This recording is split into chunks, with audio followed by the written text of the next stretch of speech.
12 साल का ही return gift मिला है बीजेपी को। या बंगाल की तरह चुनाव लड़ती बीजेपी, फोर्स को लगा देती, और जैसे चुनाव लड़ते हैं बीजेपी के लोग तो बीजेपी की हार नहीं होती। इसलिए धोखे में मत रखो आप भी, और ना हम धोखे में हैं। ये हार नहीं है, उन्होंने अपना तय किया है कि बिना बेईमानी के जनता कितना वोट देगी। पार्टी के कार्यकर्ताओं पे कुछ बाकी बचा ही नहीं है। और 12 साल का ही रिटर्न गिफ्ट मिला है बीजेपी को। बीजेपी अगर कुंदरकी की तरह चुनाव लड़ती या बंगाल की तरह चुनाव लड़ती बीजेपी, फोर्स को लगा देती, और जैसे चुनाव लड़ते हैं बीजेपी के लोग तो बीजेपी की हार नहीं होती। ये आपको हमको समझने की बात है। उन्होंने बिना पुलिस प्रशासन को लगा के, बिना बेईमानी किए, बिना ईवीएम पे कुछ घोटाला किए देखना चाहते थे कि कितनी नाराजगी है उन्हें। इसलिए धोखे में मत रखो आप भी, और ना हम धोखे में हैं। ये हार नहीं है, उन्होंने अपना तय किया है कि बिना बेईमानी के जनता कितना वोट देगी। अगर कुंदरकी जैसा चुनाव लड़ते, रामपुर जैसा चुनाव लड़ते, यूपी के बाई इलेक्शन थे उस तरह चुनाव लड़ते तो क्या बीजेपी हारती? क्या बंगाल में हमने नहीं देखा कैसे चुनाव था? मैं सवाल मदद की सर बीजेपी ने नहीं देखिए, ये अपने शब्द मुझे मत कहिए। मैं आपसे कह रहा हूं कि बीजेपी को समझने की जरूरत है। बीजेपी ने बिल्कुल फेयर चुनाव कराया इस बार। पुलिस प्रशासन नहीं लगाया। जिस तरीके से उन्होंने कुंदरकी चुनाव में, मीरापुर के चुनाव में, रामपुर के बाई इलेक्शन के चुनाव में, या अन्य जो बाई इलेक्शन यूपी के हुए थे जो बेईमानी की थी वो नहीं की। और जिस तरह बंगाल में उन्होंने फोर्स लगाया था वो फोर्स नहीं लगाया। क्या आपने फोर्स देखा? वैसे कुंदरकी जैसा फोर्स देखा आपने? तो समझ लो आप, तो वो चेक कर रहे थे कि कितनी जनता में नाराजगी है। जब आम चुनाव आएगा तो वो अपना फोर्स लगा देंगे। अरे दतिया की तो बतिया ही मत करो, बात ही मत करो आप।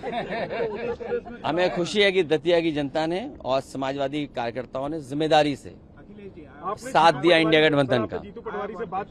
नहीं, पार्टी के प्रदेश अध्यक्ष, उनसे बातचीत हुई, और हमारी पार्टी का जो भी संगठन है मध्य प्रदेश का और झांसी का, क्योंकि रिश्तेदारियां हैं आपस में, विधानसभा में इधर उधर दोनों क्षेत्रों में एक दूसरे की रिश्तेदारियां हैं, तो जो मदद और सहयोग कर सकते थे हम लोगों ने किया। यहाँ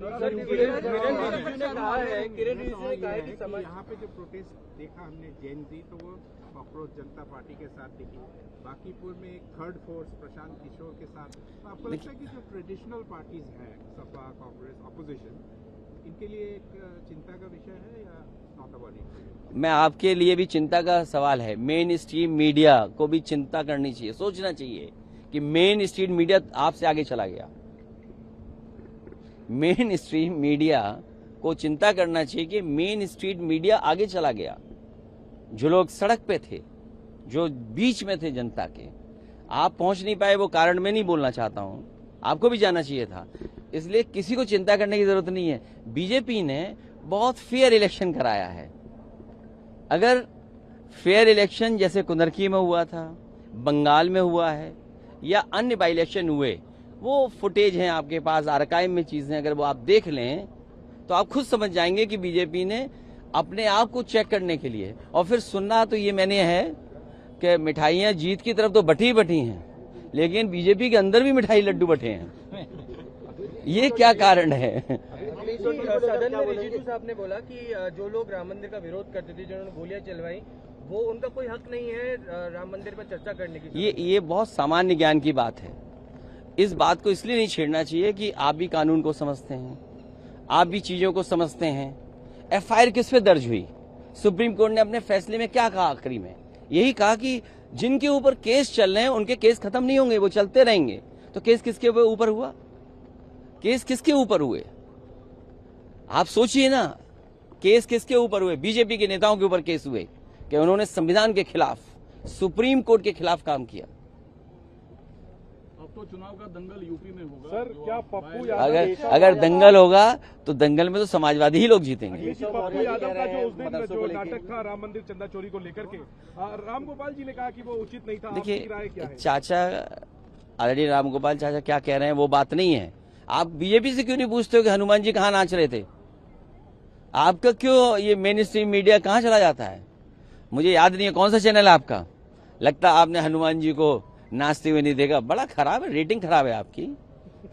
आपके व्यू ज्यादा नहीं आ रहे हैं। E20 को लेकर क्या कहेंगे? केजरीवाल जी तो सड़क पर उतर आए, लेकिन आप लोग E20 में इतना ही कहना चाहता हूं, मैं सभी ऑटोमोबाइल कंपनियों से निवेदन करना चाहता हूं, आप गाड़ियां बेचने के लिए इतने बड़े बड़े ऐड देते हैं, इतना कुछ माइलेज के बारे में बताते हैं। E20 पेट्रोल जिन जिन गाड़ियों में पड़ रहा है, सभी ऑटोमोबाइल कंपनियां ऐड दें कि इससे माइलेज बढ़ गया है, मेंटेनेंस फ्री हो गई हैं और इससे कीमत भी कम हो गई है, चलने में भी आराम है।